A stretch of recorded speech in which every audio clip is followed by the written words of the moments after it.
Miro por acá nombres. De Santiago, Sandra, Paula, Fari, Olga, Claudia, Nicolás, Marta, Mónica, Mariluz, Marta, María, Mafe, Luza, Luisa, Olivia, Liliana, Laura, Kelly, Juan Sebastián, Jorge Esteban, Iván, Isabel, Estefanía, Elisa, Elías, empezó tomando lista. Dina, Diego, de Dati, viene Daisy, bueno, mucha gente por acá y un montón de gente, sigo viendo dónde. Cristina, Claudia, Carolina, Carol, Ángel y Andrés, Andrea, Alejandra, Adriana, Adri y mi persona, compañero. Bueno, hay como un llamado, ¿cierto? A estudiar un poco ese texto que llaman la Bhagavad Gita.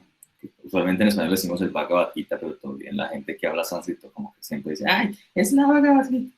Pero bueno, pues, díganle como se la gana también, como que no peleemos con eso. Eh, pero, pues, claro, ustedes me conocen como la metodología que suelo usar. Usualmente me gusta que todos nos escuchemos, pero es que somos muchos, entonces no sé si aplique la forma en la que todos hablamos, pero bueno, les quiero compartir un poco como sobre la metodología de lo que vamos a hacer en estas semanas. La idea es abordar cada semana un capítulo del texto, ¿cierto? Entonces hoy vamos a hablar un poco, como contextualizando pues, de qué trata, en qué consiste esto, este texto, de dónde salió, para qué sirve, y qué tiene que ver con yogas como parte del eje central de esto. Pues muchos de ustedes son, pues ya que leí los nombres de todos, casi todos son como practicantes asiduos de yoga desde hace una hora, o algunos desde hace muchos años, pero está bien, ¿cierto? Está bien que así sea. Y por eso queremos como dirigir esto en función de la práctica.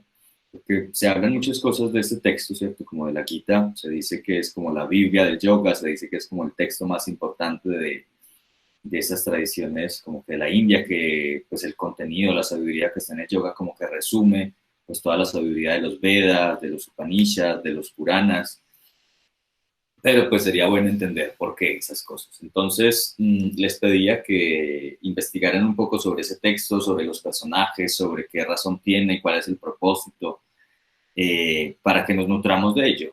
Entonces, pues ya que somos tantos y que no va a estar tan fácil como lo de la apertura de los micrófonos, porque de pronto pues, se nos va demasiado el tiempo, vamos a dejar como algo de preguntas más cerca del final. Voy a hablar un rato en este momento como compartiendo cosas. Si quedan dudas, pues las dejamos para el final y pongan cosas ahí en el chat más fácil, que yo creo que ya sé cómo ver. Listo, todo bien. Entonces, imagino que todos ya se han leído todo el texto muchas veces en su vida, ¿cierto? Y si no, pues no hay problema, pues vamos a estar este tiempo acá para leerlo. Bueno, si quieren abrir las cámaras, abranlas, que todo bien. Eso hasta ahora no hay nadie conectado a ninguna videollamada y todo. De ahí les veo la cara a ver si mis chistes sí surten efecto.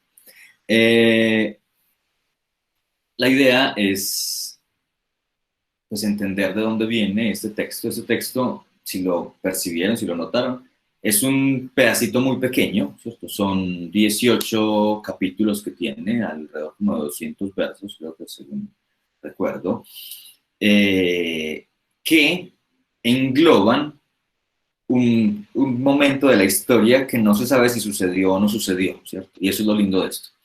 Es algo mitológico y quiero que comencemos hablando sobre el sentido, la importancia de las cosas mitológicas, porque las cosas mitológicas tienen un poder y es mostrar ciertas cosas que no son obvias. La mitología sirve para eso. Tú no se puede quedar y cuando estudia pues, un texto como este dice, ay no, pero es que hay unos dioses de no sé quién, mientan que tal es hijo de tal dios, que tal mujer quedó en embarazo de tal dios y que no sé quién y que un montón de cosas raras y uno como que se puede perder en esa idea de lo divino, mitológica. Pero lo mitológico no es más que una alegoría de todos los procesos internos que pasan pues, en nuestra vida. Entonces, cuando hablan de tales y tales dioses, pues suelen referirse a tales y tales fuerzas presentes en nuestro interior, como nuestra voluntad, como nuestra mente, como nuestra dispersión, ¿listo? Y esto narra o hace parte de una batalla muy grande, de una historia muy grande, que es el poema épico más largo escrito pues en la humanidad, que es lo que llaman el Mahabharata. Pues el Mahabharata pues narra una guerra grandísima en la tierra de Bharata, que es como la gente de la India llama a la India, Bharata. Y no es porque todo sea muy barato, ¿cierto? Pero bueno. Se llama, se llama La Tierra de Bharata y ahora el Mahabharata es la historia de la Gran Bharata, ¿cierto?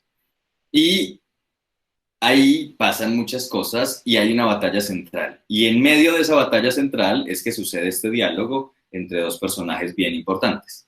Un personaje de ellos, pues, lo llaman Arjun, o Arjuna, le decimos, y otro personaje de ellos lo llama Krishna, ¿cierto? O Sir Krishna, o como se pronuncia eso. Pero quiero que nos contextualicemos un poco con esto, a ver a dónde logramos entenderlo. Pasa que había una batalla, ¿cierto? Había una batalla entre una gente, pero lo que pasa es que esa gente era familia, imagínense. La familia se la pasaba peleando. No sé si eso todavía sigue pasando, pero bueno. Pero en esa época pelearon mucho, pues porque armaron ejércitos completos y llenaron una planicie de ejércitos de un lado y del otro de la familia. Y ellos, básicamente, podría decirse que eran pues, primos, hermanos, tíos, los que estaban peleando los unos contra los otros. Pero esa historia se remonta muy atrás a un man que se casó y no tuvo hijos, pero tuvo dos esposas. El man era el heredero del reino. Entonces se casó, tuvo 2 veces, no pudo tener hijos y se murió. Entonces el reino se quedó sin herederos. Y lo que pasó fue que se convocó como un decreto real, una ley real que decía, bueno, pues un hermano puede pues darle hijos a las esposas de su hermano si ellos mueren, pues para que no se pierda la descendencia. Entonces llamaron a un hermano pues mayor del difunto y ese hermano mayor del difunto pues es una historia muy rara porque ese también era hijo de otro dios y bueno, un rollo todo loco, entonces como que no pertenecía propiamente a la familia, pero bueno, había sido ahí como que cercano. Y de hecho se dice que este hermano mayor que tuvo estos hijos con las esposas de su hermano, pues es el que escribe el cuento, imagínense, o sea, ¿no? Eso es un enredo medio de la India, pero bueno. Entonces el man tuvo dos hijos, uno con cada una de estas esposas. Entonces, ¿qué es lo que sucedió? Que el linaje, digamos que se partió en dos, ¿cierto? Por un lado estaba un muchacho que nació ciego y se llamaba Dhritarashtra, ¿listo? ¿Cómo se pronuncia? Dhritarashtra, rey ciego. Y por otro lado estaba Pandú, ¿cierto? El rey que no nació ciego. Entonces estaban ellos dos y lo que sucede con esto es algo bien interesante. El reino queda pues en manos de ambos. Quien tenía como que el poder de decidir era el rey ciego y pues él se casó y tuvo sus rollos y todo el asunto. Y este rey ciego tuvo 100 hijos, dice la historia, con una esposa y uno con otra. ¿Listo? Así súper bien distribuido todo. Y el otro hijo, que se llamaba Pandú, tuvo 2 esposas. Esto se pone... Yo no soy muy bueno para contar historias, pero ahí más o menos se hace el esfuerzo. Entonces, el otro tuvo 2 esposas, pero le pusieron una maldición. Imagínense qué lindo esto. Le pusieron una maldición y esa maldición decía que no podía tocar a sus esposas porque si las tocaba se morían. Entonces estaba medio embalado pues para tener hijos, ¿sí? ¿No? Porque no podía tocar a las esposas. Entonces, lo que pasó fue que por algunas de esas cosas divinas que pasan en esa historia, ¿cierto? La esposa mayor, la reina Kunti, pues había recibido como que unos favores de una deidad y le había dado unos mantras y con esos mantras pues podía tener hijos de un dios que invocara. Ella ya había recibido esos mantras, había recibido como 5 mantras para eso, pero ya se había gastado uno y antes de casarse con este Mampandú ya había tenido otro hijo que cuando lo tuvo, pues no lo podía tener porque no estaba casada, porque se puso a ensayar con esos mantras que le dieron, entonces lo cogió en una canasta y lo mandó por un río, si les suena particular esa historia, y esa es la historia de Karna. listo, que es como un hermano de estos, pero como que es mayor, bueno, es otro enredo. Y ese Karna era uno de los que fue criados por ¿cómo se llama? El maestro de toda la familia, tanto de los de un lado como los del otro. Entonces Karna es un personaje que es como el hermano mayor, pero todo bien. Entonces, esta nena tuvo, pues, como que le dijo al esposo, mire, ya que usted no nos puede tocar, pues yo puedo usar los mantras y tenemos los hijos y ahí pues no se pierde la descendencia y pues le damos príncipes al reino. Entonces, pues utilizó el mantra, invocó a un dios, tuvo un hijo, invocó otro mantra, entonces llamó al dios Dharma y tuvo al mayor que es Yudhishthira, invocó creo que a Vaju y tuvo a Bhima y invocó espérame, Indra. Invocó a Indra y tuvo a Arjuna. Y entonces como que el esposo le dijo, mire, ¿sabe qué? Pues usted ya me tuvo hijos, pero pues la otra esposa no ha tenido hijos, pues dele el mantra que falta a la otra para que la otra pues también nos dé hijos. Entonces, ¿invocó a quién? A los hermanos, a los gemelos, dioses. Pero recuerdo el nombre. Invocó a los gemelos. A Swin, a los dioses gemelos, y tuvo hijos gemelos, que son Nakula y Sahadeva. Entonces ahí tuvo los 5, ¿cierto? Los 5 pandavas. Entonces ahí es donde la historia se pone loca. Entonces, íbamos por un lado, un rey ciego que tiene 100 hijos. Y el hijo mayor de todos, ese rey ciego, se llamaba Dhritarashtra, y el hijo mayor se llamaba Duryodhana. ¿Cierto? Entonces, Duryodhana tiene un montón de hermanos, tiene 100 hermanos, y por el otro lado está Pandu, y Pandu tiene 5 hijos, ¿cierto? Unos de una esposa, otros de otra. Y lo que pasó fue que por decreto real, pues como habían hecho como cierto pacto, ¿cierto? El pacto era como, bueno, pues el rey ciego pues va a gobernar, pero luego la descendencia va a pasar a los hijos de Pandu, ¿cierto? Era como un acuerdo que habían tenido por las familias, esos decretos reales de esa época eran como raros. Entonces, los hijos del rey ciego se emberracaron y dijeron, no, pero ¿cómo así? Pero pues si el rey es nuestro papá, ¿por qué nosotros no vamos a ser los herederos? Y se inventaron toda una artimaña para quitarle el reino a los herederos, o sea, a los Pandavas, a los 5 hijos de Pandu. Y hicieron una fragua como de una apuesta, un juego de apuestas, y aprovecharon que el hermano mayor de ellos, que Yudhishthira, era como medio adicto a jugar, y hicieron todas unas estrategias para tumbarlo. Y le tumbaron y pues lo pusieron a apostar pues sus propiedades, su reino, su derecho a la herencia, lo pusieron a apostar sus hijos, lo pusieron a apostar, sus hermanos, perdón, lo pusieron a apostar todo. Y perdió todo. Entonces, parte del pacto que hicieron fue que tenían que desaparecerse por 12 años. Entonces los Pándavas fueron desterrados durante 12 años y dijeron, si en 12 años alguien logra saber algo de ustedes, ustedes ya pierden del todo el derecho al trono. Pero si en 12 años ustedes logran pasar desapercibidos sin que nadie los vea, pues pueden venir a reclamar el trono y nosotros vamos a gobernar 12 años. ¿Listo? Ellos aceptaron la derrota, los 5 se fueron con su madre, se escondieron, hicieron como todos sus rollos. Y 12 años después dijeron, venga, pues mandemos un emisario para donde los Kauravas, ¿cierto? Donde estos 100 hermanos, para que nos devuelvan el trono, ¿no? Y los Kauravas dijeron como, nada, nosotros no vamos a devolver nada, ni 5, ustedes no tienen con qué obligarnos. Entonces, ellos dijeron, que no tenemos con qué obligarnos, pero nuestro deber es, pues, recuperar el trono, ¿cierto? Ustedes ya cumplieron su parte, nosotros cumplimos nuestra parte, nosotros nos toca la herencia, y ellos no querían devolver el trono. Entonces, lo que hicieron los 5 hermanos fue que visitaron a todos los aliados, todos los príncipes, todos los amigos, y los Kauravas hicieron exactamente lo mismo. Visitaron a todos sus aliados, los príncipes, los amigos, los vecinos, y cada uno terminó convenciendo a una parte de los príncipes del territorio de Bharata, hasta que un día dijeron, bueno, esto hay que zanjarlo, trataron de zanjarlo por la paz muchas veces, pero no pudieron. Hasta que un día se encontraron frente a frente en el campo de batalla un montón de ejércitos de los unos con un montón del ejército de los otros. Y justo ahí sucede el diálogo de la Gita.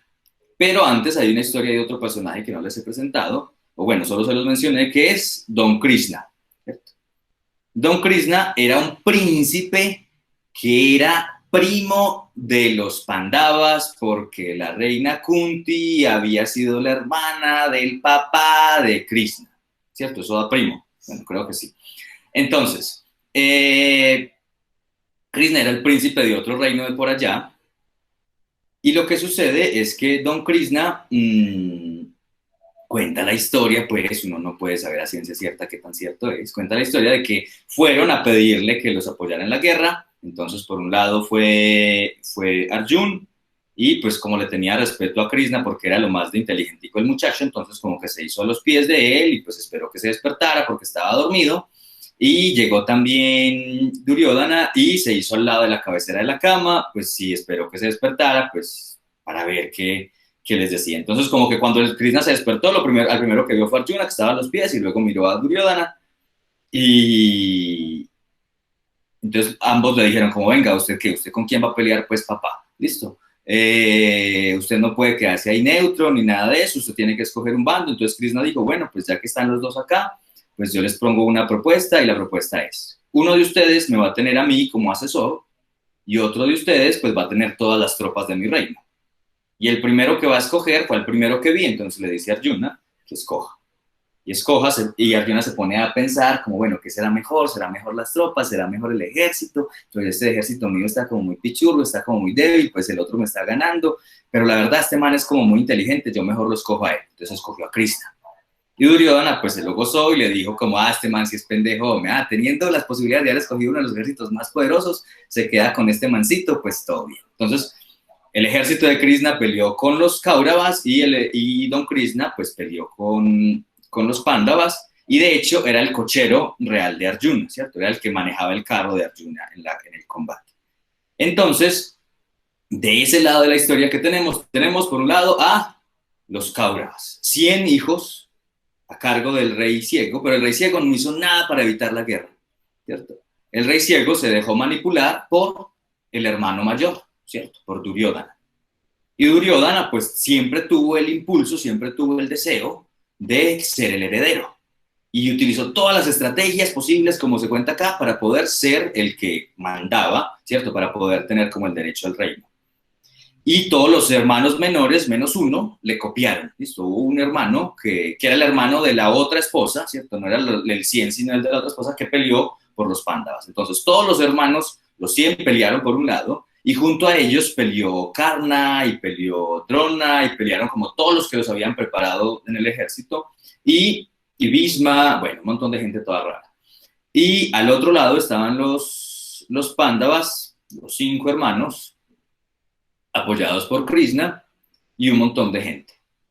Y en ese momento, a un lado un ejército gigante, al otro lado otro ejército gigante, y llega Don Arjuna y le dice, venga Krishna, ¿sabe qué? Lléveme a la mitad para ver qué es lo que está pasando, ¿cierto? Es que pues esta batalla va a ser dura y va a ser difícil, y ahí pues sucede todo lo que pasa de aquí en adelante, y lo que vamos a hablar las siguientes semanas es ese diálogo entre el uno y el otro.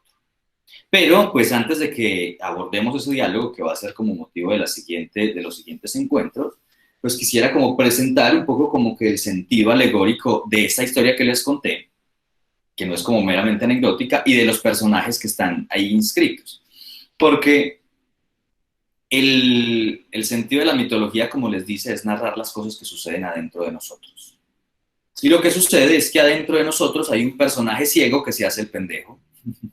Adentro de nosotros hay un personaje que tiene mucho impulso de poder y ganas de dominarlo todo, ¿cierto? Adentro de nosotros hay un montón de impulsos, de tendencias, de debates, y eso es lo que sucede en esta batalla. Entonces, cuando se pregunta sobre el sentido simbólico, alegórico de esta historia, se dice que es la batalla entre los dos aspectos de la mente que se enseñan en yoga, ¿cierto? Por un lado está el aspecto de manas, y por el otro lado está el aspecto del buddhi. Se dice que el rey ciego, que Dhritarashtra representa la mente ciega, ¿cierto? La mente cegada por el mundo externo, ¿cierto? Y como está cegada por el mundo externo, es incapaz de ver el mundo interno. Y por eso es lo que significa el manas. El manas es la mente que está pendiente del afuera.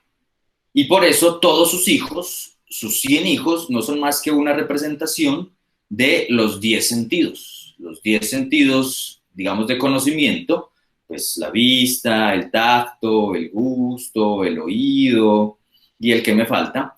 Y los 10 sentidos de la acción, ¿cierto? Que están representados en pues, el poder hacer con las manos, el poder desplazarnos con los pies, el poder producir pues, palabras, la reproducción y la excreción. Es como los 10 órganos de la acción o los 10 órganos de los sentidos como del conocimiento. Y esa es como la representación de los sentidos en los 100 hijos, ¿cierto? Como que los 10 sentidos y las 10 manifestaciones de ellos. De eso entonces sale unos guerreros, los guerreros de los sentidos, que están, digamos que liderados por el hermano mayor, y el hermano mayor representa la ambición, ¿cierto? Representa el deseo. Y entonces, cuando el deseo se pasa por encima de la mente, o sea, a su padre, el rey ciego, y cuando el deseo está alimentado o recibe el apoyo de los sentidos, simplemente quiere tener más, y quiere tener más, y quiere tener más. Entonces, cuando uno está abstraído, está simplemente, o se deja llevar por los sentidos y por el deseo, cae en ese mundo de ambición, ¿cierto? Y por el otro lado, en la batalla, pues se encuentran los pándavas, y los pándavas tienen como una historia, hay una forma de entenderlo bien bonito, y es que son 5, ¿cierto? Y esos 5 pándavas representan digamos que las 5 primeras frecuencias de sabiduría. Claro, pues algunos de ustedes entenderán de lo que estoy hablando, otros no, pero no se preocupen, porque lo voy a explicar en este momento. Claro, cuando se refieren a los 5 pándavas, el orden en el que nacieron, cada uno de ellos, de hecho, representa lo que en la India se denominan como los 5 elementos, ¿cierto? El primero en nacer, Yudhishthira, representa el éter, el segundo Bhima representa el aire, el tercero Arjuna representa el fuego, y Nakul y Sahadev representan el agua y la tierra. Y eso los pone en relación con lo que pues, en yoga se denominan como los 5 primeros chakras, ¿cierto? Cada uno es correspondiente al elemento de uno de esos chakras. Entonces, pasa algo, y es que, claro, los gemelos, Nakula y Sahadev, representan los 2 chakras inferiores, ¿cierto? Raíz de columna y sacro. Arjuna representa el plexo solar, Bhima representa el corazón y Yudhishthira representa la garganta. Y el sexto que los acompaña es Krishna, y Krishna representa pues la 6ª frecuencia de energía presente en el centro de la frente, en el centro del cráneo, ¿cierto? Que pues tiene o se asocia básicamente con la intuición, con la capacidad de discernir. Por eso la batalla es entre la mente manas, que se denomina, la mente absorta por los sentidos externos, y el buddhi, que es la mente que es capaz de discernir, que es capaz de autoobservar. Entonces, podría entenderse que la gran batalla de la que habla el texto de la Mahabharata y lo que se enseña dentro de la Gita obedece a esa lucha que hay entre ese impulso por querer dominar el afuera, ¿cierto? De donde nos lleva el deseo y a todas las opulencias externas, y a donde nos lleva la facultad de interiorización. Y en cada uno de nosotros hay una gran batalla entre eso. A veces nos dejamos guiar por el mundo externo y por los deseos, pero hay en algún momento cuando ya ese mundo de los deseos ha ganado y se ha apoderado de todo el reino, hay algo dentro de nosotros que nos dice, venga, hay que recuperar ese reino, ¿cierto? No podemos quedarnos pues simplemente allí, absortos. ¿Por qué? ¿Por qué tenían que pelear, digamos que estos pándavas contra los cáuravas, dice la historia? Porque ellos se podían haber quedado pues así, súper monásticamente, en una montaña, tranquilos, aislados, pues meditando en silencio, igual nadie los había visto en 12 años, pues se podían quedar otros 12, otros 24 el resto de su vida. Pero la razón por la que ellos pelearon era porque cuando los cáuravas tomaron el control del reino, pues terminaron haciéndole daño y destruyendo todo el reino. Y lo mismo pasa cuando el deseo termina controlando nuestra vida. Cuando el deseo termina controlando nuestra vida, no sé si les ha pasado, nos damos cuenta que nos hacemos daño a nosotros mismos y les hacemos daño a muchas otras personas alrededor. Cuando nos desbordamos simplemente y los sentidos y la mente terminan al servicio del deseo, pues ese poder destructivo termina propagándose. Entonces ahí es donde como que la sabiduría interna llega y dice, venga, no podemos quedar en manos del deseo. El deseo tiene un papel fundamental en nuestra vida, sí, pero no es el que debe coordinar, no es el que debe mandar. La mente y los sentidos son fundamentales en la vida, sí, pero no debemos de estar al servicio de ellas. Hay que recuperar el reino. Y eso es lo que hacen los pándavas. Utilizan como que esas frecuencias de sabiduría que representan para recuperar el reino. Entonces, en este sentido, la historia de la Gita hace referencia a esa gran batalla interna que algunos damos todos los días, que algunos nunca hemos dado, que algunos sabemos que tendremos que dar en algún momento, y es esa batalla que sucede con todas nuestras dimensiones internas. Y puede que así como en esta guerra, unos primos se alinearon para un lado, otros primos para el otro, pues dentro de nosotros algún día queramos como, uy, no, yo mejor me siento hoy del lado del deseo, ¿cierto? O mejor me siento hoy del lado de la pereza, o mejor me siento hoy del lado de la ira, y como que vamos alineando nuestras tropas. Pero hay un momento en la vida de todo ser humano donde pues debe darle paso a esa sabiduría intuitiva. ¿Y qué es lo que hicieron los pándavas el último año, después de esos 12 que pasaron en silencio? Se prepararon para la batalla. Se dieron cuenta que esa batalla pues no iba a ser fácil. Porque imagínense, lo mismo que pasa con nosotros pasó con los Cáuravas. Pues ellos asumieron el reino y toda la gente les copiaba, ¿cierto? Ellos asumieron el reino y terminaron ganando el terreno suficiente, y lo que podría hacer esta gente para recuperarlos, pues no iba a ser tan fácil como podrían pensarlo.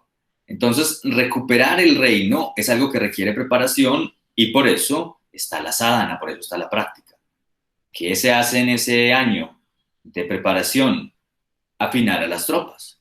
Y afinar a las tropas es, de pronto, entrenar la voluntad. Es de pronto entrenar la facultad creativa. Es de pronto entrenar mejores vínculos con otras personas. Afinar a las tropas se convierte en nuestro entrenamiento para dar esa batalla. Porque hay un personaje importante dentro de esta historia que son los hábitos. Y es un maestro que tuvieron ambos, o sea, todos estos se criaron juntos, ¿cierto? Tanto los Cáuravas como los Pándavas se criaron juntos cuando estaban chiquitos, y hubo un sujeto que los entrenó a todos. Y ya les digo el nombre porque yo tampoco me sé todo de memoria. Era Drona, ¿cierto? Sí. Y el maestro de Drona fue el que entrenó a Karna. Este man es todo bien, ¿no? Drona era el encargado de entrenarlo, ¿cierto? Era el encargado de entrenar a todos los 105 primos, o básicamente. Y Drona representa los hábitos, representa el poder del hábito.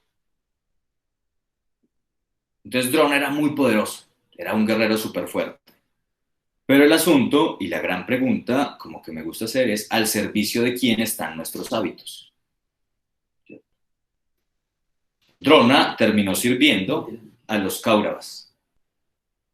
O sea, los hábitos terminaron sirviendo a los deseos. ¿Por qué? Pues porque así lo había hecho durante tanto tiempo. Y eso pasa con nosotros. Y entonces, ¿qué tiene que hacer? Uno tiene que cultivar nuevos hábitos, tiene que entrenar nuevos hábitos. Y eso es a donde pues, nos lleva como esta gran batalla. Ahora, pasan como historias particulares dentro de esto, no sé qué tanto, bueno, no da ahí un poquitico de tiempo, qué tanto como que se puede decir al respecto, y es que los pándavas tienen o representan algo muy interesante dentro de la constitución de las familias, y es que son uno de los pocos ejemplos que hay de poliandría, porque todos los 5 eran casados con la misma esposa, ¿cierto? Por una razón muy sencilla, y es que la mamá les enseñó a todos a compartir. Entonces un día ellos fueron a un torneo y Arjun se ganó pues estaban en una competencia de arco y Arjun se ganó el premio y el premio era desposar a Draupadi, o como sea que se pronuncie. Entonces, cuando llegaron a la casa, llegaron todos contentos y la mamá no los había visto y estaba ahí como en la cocina y los vio de espaldas, estaban como muy alegres y dijo, lo que sea que se hayan ganado lo tienen que compartir entre todos. Entonces, todos terminaron casándose pues con Draupadi y eso pues habla sobre, pues como le digo, todo esto es alegórico, ¿cierto? Todo esto es simbólico. Este personaje que está en relación con los 5, pues representa lo que en yoga se suele denominar como la fuerza del Kundalini, ¿cierto?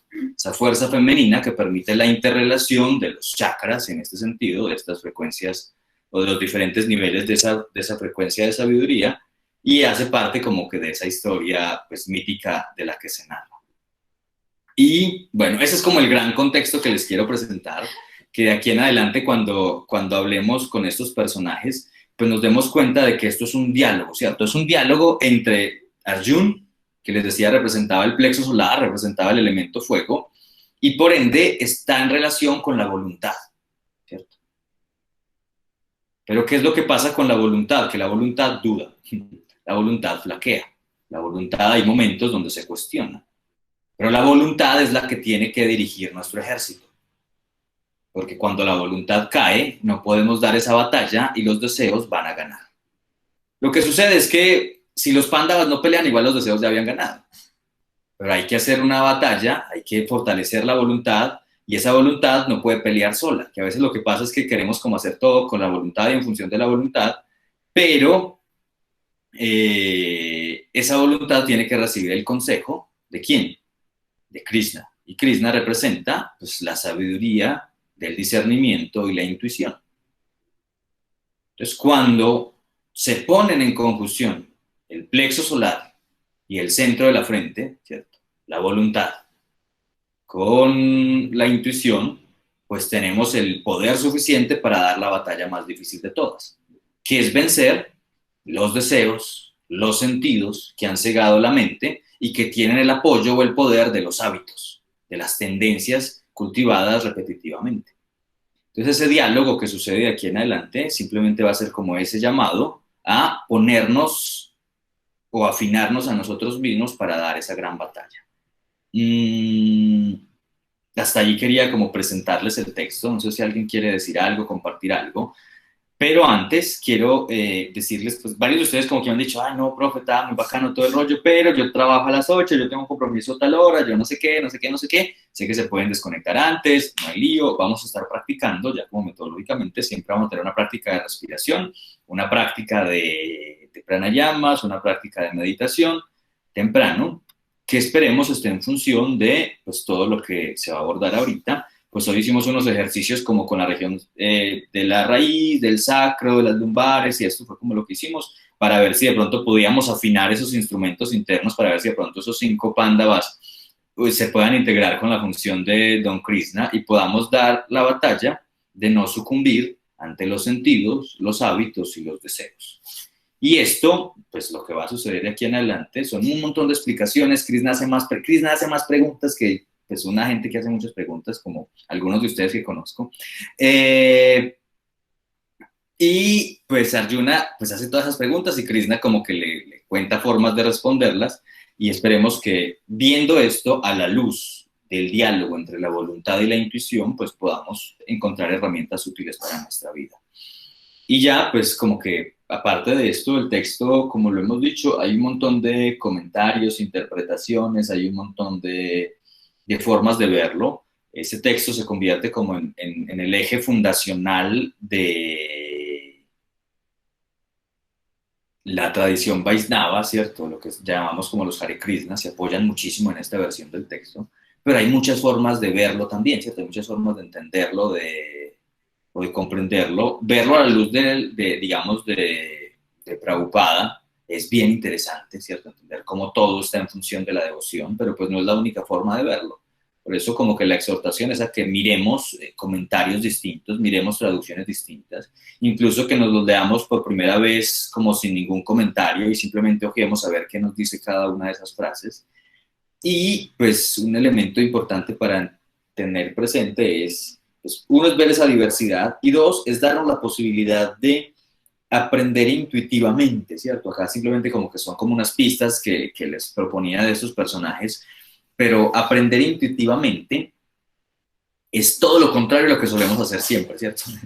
¿Cómo queremos aprender? Queremos aprender intelectivamente, y aprender intelectivamente es memorizar, aprender intelectivamente es como crear esos sí, procesos mentales de asociación que son muy útiles en la vida, pero que no son la única fuente de sabiduría. Dicen que la forma de entender esto, pues, es leerlo, reflexionar sobre ello, pero no reflexionar sobre ello del verbo pensar mucho, sino antes pensar poco, pensar lo más poco posible para que cada una de las frases nos dé la posibilidad de explorar esa sabiduría que de ella emana. Así que, pues la invitación es a que de aquí en adelante nos dediquemos, pues, estas semanas que se vienen, digamos 18 semanas, para hablar un poquitico de esto, explorar un poco la práctica del pranayama y compartir un poco de visiones, comentarios. Y todo se hace más enriquecedor si todos compartimos cosas. Entonces, pues ahora que viene con un momentico de diálogo, preguntas, algo que quieran decir, les digo que es importante, uno, hablar. Pues, a los que nunca hablan, siempre me gusta decirles que hablen, y a los que hablan mucho, siempre les gusta decirles que no hablen tanto, para que hagamos como un proceso de simetría en el grupo, que a veces pasa que alguien como que habla mucho, termina monopolizando la palabra, y los que querían hablar, pero como que no tienen impulso, como se sienten muy achicopalados por el que habla mucho, pues entonces hablan menos, y bueno, es como eso desde ese lado. Así que los invito a que hablemos, preguntemos, compartamos ideas, para eso también está como este grupo en WhatsApp, que espero que lo usemos sabiamente para, pues, compartir nuestras visiones y reflexiones sobre ello, y que pues todo lo que suceda de aquí en adelante nos permita como iluminar un poco, pues, nuestro camino de práctica de yoga o nuestro camino de la vida, y podamos encontrar herramientas para afinar esos guerreros, ¿cierto? Esos generales que tenemos, que estén dispuestos a prestar esa batalla, pues, para no sucumbir ante las tendencias de nuestra mente cegada por el deseo. ¿Listo? Como parte de esto. Así que si alguien quiere decir algo, comentar algo, pues puede abrir el micrófono y amorosamente nos escuchamos. Y yo hoy me debo despedir como unos minutos antes, tipo 40, a las 45 que tengo algo que se me cruza, entonces como que les agradecería, pues, que disculparan hoy por cerrar temprano. Entonces doña Ana va a hablar y Andrea después. Ana quiere decir algo, Ana Ludivia, que la veo con la mano levantada. Me parece muy raro, pero muy bueno si va a hablar. Hombre, Ana, me encanta que hable, ya que siempre le da como cosita. Pero bueno, no, si no, no, entonces Andrea va a decir algo. Vale. Hola, Teban, bueno, pues agradecerte este espacio y sobre todo tomar este tema del Bhagavad Gita. Pues la verdad, llevo ya varios años siendo profe de yoga y he intentado leérmelo muchas veces porque soy profe de yoga, entonces es como una presión, como profe, usted ya se leyó el Bhagavad Gita, y yo como, y es porque lo intentaba leer y me daba una pereza, pues como que yo empezaba y yo era como, no, ¿qué es esto? Y de la forma que la estás abordando, pues me parece muy divertida como siempre. Y a través de tu humor sé que voy a entenderlo muy bien. Y gracias como por eso, porque ya entonces me van a preguntar mis practicantes si me lo leí, voy a decir con mucho humor muchas cosas que estaba aprendiendo en este espacio. Entonces, gracias, Esteban, un abracito. Bueno, vale, gracias por apuntarse para esto. Mafe también levantó la mano, ¿cierto? Vale.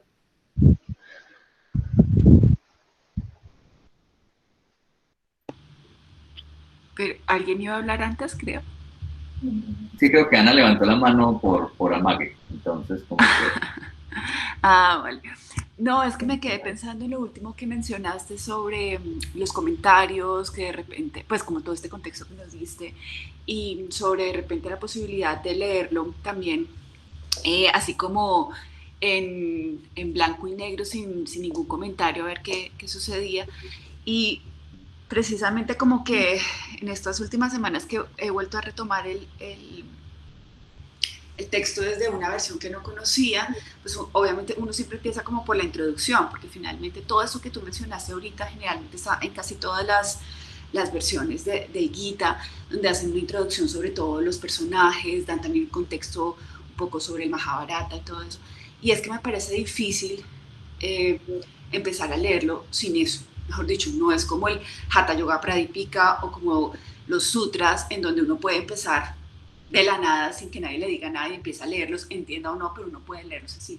Pero este no, o sea, mejor dicho, en este no es como que a lo largo del texto se vayan los personajes, a excepción de Arjuna y de Krishna, pues vayan a hablar y como que uno vaya a entender que los Pandavas y que los hijos del Dios rey ciego y que cada uno significa algo, sino como que si uno lo empieza a leer sin entender todo esto que tú nos contaste, pues es un poco, pues se vuelve un poquito árido. Y yo sé también que dijiste que tratáramos de no hacerlo como desde lo intelectual, y estoy totalmente de acuerdo, pero también siento que el contexto como que lo aterrizan un poquito, ¿no? Como que ya entender por qué es que están allá, más allá digamos, de la reflexión que hace Arjuna con Krishna, ¿no? Y lo de los sentidos y quiénes son la mente ciega y bueno, todas estas cosas. Era simplemente lo que estaba como reflexionando. Gracias, Mafe. Bueno.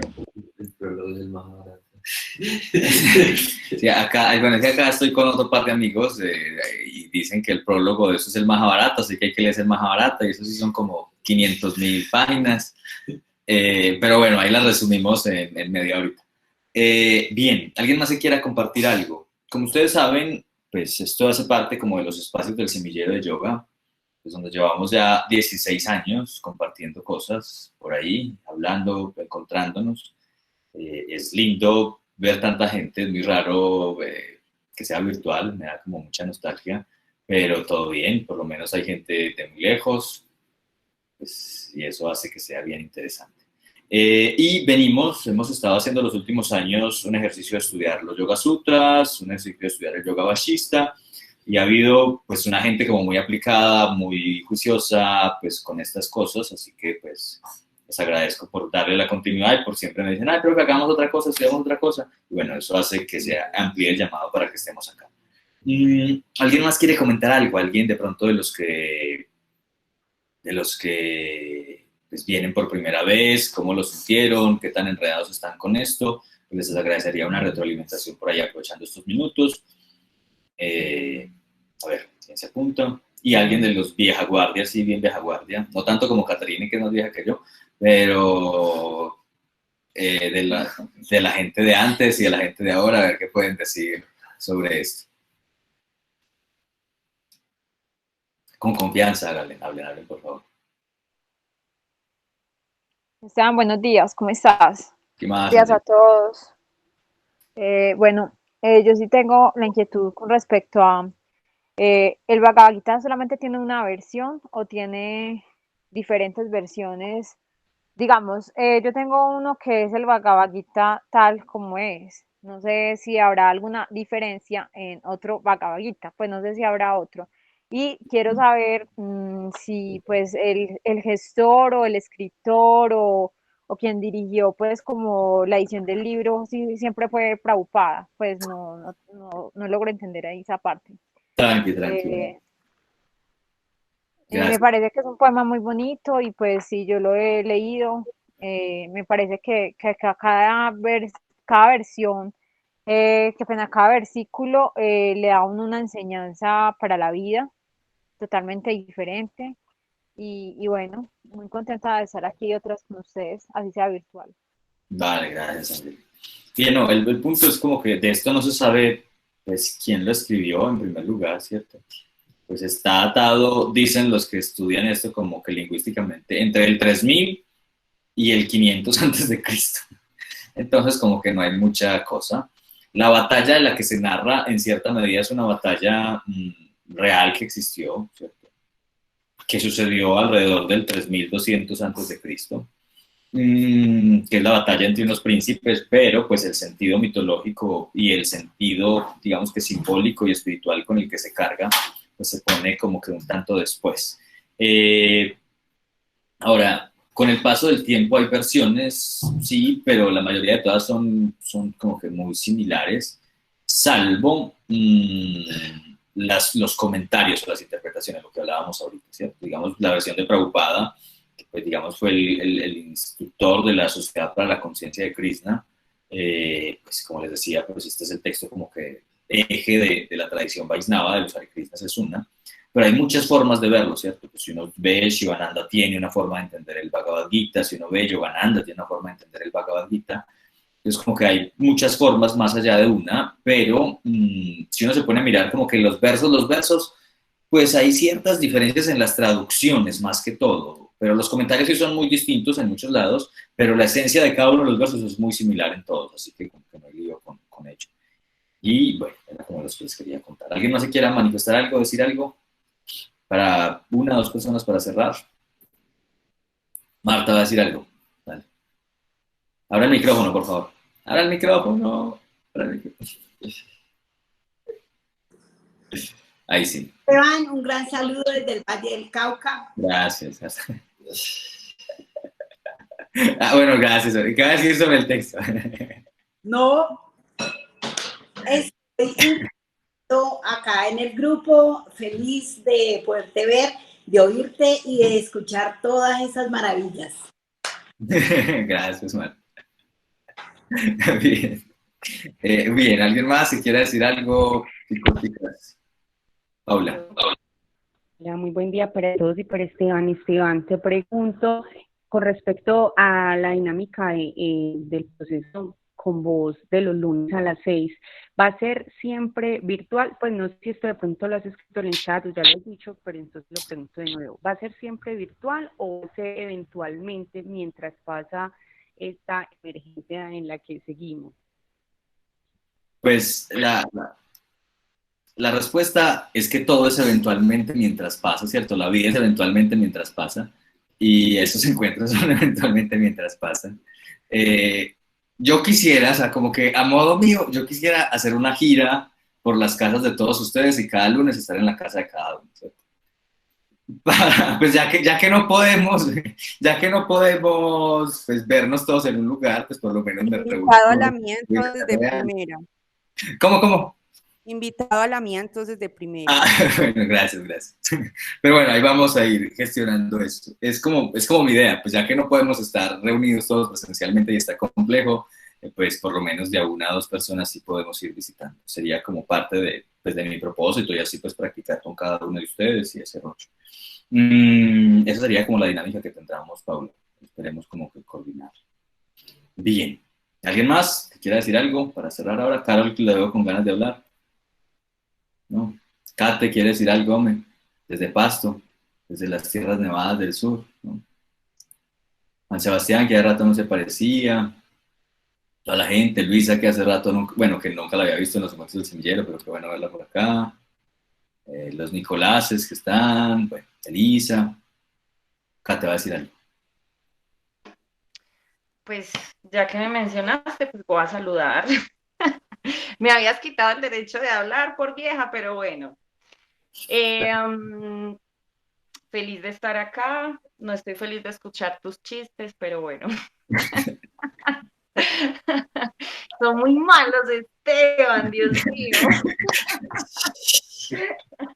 Pero bueno, te queremos mucho y agradezco pues como el poder por fin haber encontrado un horario para conectarme con este grupo de estudio, porque sé lo importante que es mantener pues como la unión con estos grupos, con las personas que practicamos y mantener como esa unión de aprendizaje, de compartir, de preguntarnos, de cuestionarnos, de no dar nada por sentado. De cierta manera se mezcla mucho con la práctica del yoga la parte dogmática y sobre todo en este tipo de lecturas. Entonces, sí me parece fundamental para el aprendizaje y el acercarnos a la verdad desde estas prácticas, estos cuestionamientos y no dar nada por sentado es fundamental. La forma en la que nos estás pidiendo pues que lo hagamos, me parece que da como directo en el punto de lo último que hablaste, de juntar ese plexo solar que es la voluntad de madrugar, la voluntad de estar cada lunes, la voluntad de leer y preparar como cada capítulo para cada lunes, con el espacio de meditación, de respiración, estuvo súper rico, hacía rato no recibía clase, todo el tiempo uno está como dando clase, entonces disfruté muchísimo la respiración. Entonces, bueno, pues feliz de poder compartir, no conozco a nadie. Entonces, maravilloso poder estar en contacto con 35 personas nuevas. Y bueno, espero poderlos conocer, ver en pantalla. Ahorita pues ya estoy viendo a Marta, entonces un gusto, Marta. Bueno, gracias a todos, chao. Gracias, Kate. Bien, pues para cerrar, gracias María que se despide, para cerrar, pues, quiero recordarles que, como siempre les digo, pues, la familia con la que nos encontramos a practicar es lo que nos sostiene, ¿cierto? Así que pues encontrarnos, vernos, escucharnos, pues va a ser un elemento importante, espero que sea un elemento importante del cual podamos nutrirnos en las siguientes semanas. Y les agradezco por estar acá. Saben que esto funciona como funciona casi todo en el semillero, con aporte voluntario. Si alguien quiere dar algo, bien. Ahora que son muchos, pues como que pueden esconderse y no lees el capítulo, ¿cierto? Y como, no va a decir nada. Pero la invitación es a que se lean un capítulo, vamos a contar el primer capítulo la siguiente semana, que traigan preguntas, comentarios, cuestiones, dudas y que podamos como enriquecer nuestro diálogo con eso. Y falta algo muy importante y es, ¿qué es lo que hacemos usualmente? Cada encuentro, pues, invita a una reflexión, pero me gustaría como que cada encuentro tenga un doliente y que ese doliente se encargue de hacer un resumencito y ese resumencito es lo que solemos compartir en el blog del semillero. Entonces quisiera como que pedir que alguien en ese momento se manifieste y diga, mira, yo quiero comenzar con esto, pues hablar un poco, hacer un resumen, un texto, igual me lo pueden pasar, yo lo afino, yo lo corrijo, sobre lo que compartimos hoy, para que eso que compartimos hoy pues quede presente para otras personas, para otras generaciones de yogis, de personas que quieran aprender, y esté ahí cada 8 días pues haya un doliente. Bueno, Estefan dice que es el de hoy, muchísimas gracias, Estefan. Y cada persona piense, bueno, llegue con la decisión, mira, yo quiero hacer el resumen de hoy, y lo tengamos para que lo compartamos. Y queda la invitación para que la próxima semana nos veamos 6 de la mañana, atentos para practicar, con la lectura, con las reflexiones y con la disposición al diálogo y al encuentro con las otras personas. Listo, vamos a hacer un poquitico de silencio para cerrar. Cruzamos las piernas, enderezamos la columna.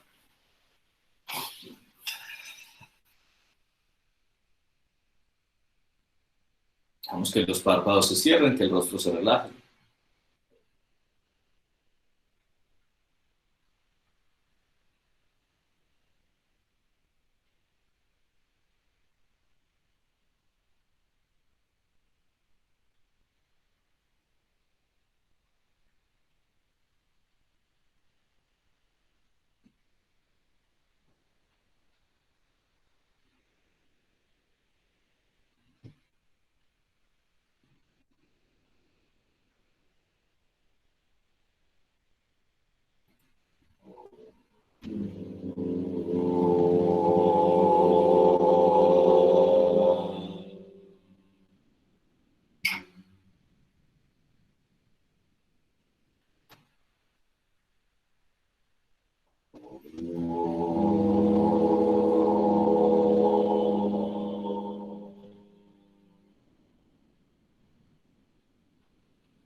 Elevamos los brazos, las palmas de las manos, las traemos al centro del pecho y agradecemos la venia, inhalando los brazos y exhalando suelto. Muchísimas gracias por eso, que tengan una feliz semana, nos vemos la próxima vez que nos veamos. Buen día. Gracias.